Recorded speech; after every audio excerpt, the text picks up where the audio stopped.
국민의힘은 지난 대선 당시 대장동 사건 핵심 인물 김만배 씨의 이 허위 인터뷰 의혹에 희대 범죄 사건이라며 희대 선거 범죄라며 맹공을 퍼부었습니다. 민주당은 공식 대응을 자제하고 있는데 당 일각에서는 여권의 수사 공작이라는 반발도 나오고 있습니다. 주성호 기자입니다. 국민의힘은 김만배 씨와 신앙림 전 언론노조 위원장의 허위 인터뷰 의혹을 지난 대선 최대 정치 공작 사건으로 규정했습니다. 민주당 이재명 대표에서 윤석열 대통령으로 대장동 사건의 몸통을 둔갑시키려 했던 겁니다. 윤석열 당시 후보에게 치명타를 입히려던 제2의 김대엽, 드루킹 사건이라며 배후를 밝혀야 한다고 목소리를 높였습니다. 가짜뉴스 전문가들의 집단적 행동인 것 같아 보이는데요.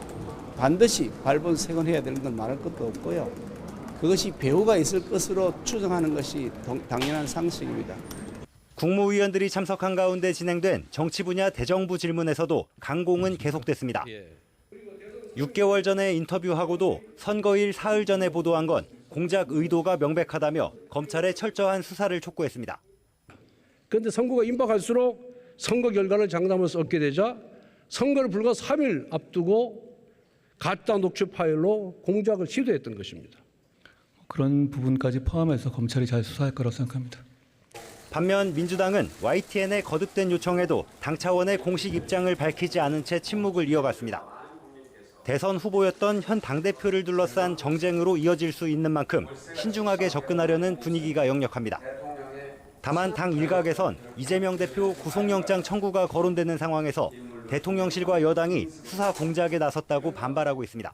김만배와 이재명 사이에 어떤 관계가 모종의 관계가 있을 듯한 그런 냄새를 풍기면서 이것을 뭔가 엮어내기 위한 일종의 수사 공작 차원의 단식 투쟁을 이어가는 이재명 대표는 정권의 폭정을 부각하는 데 주력했습니다.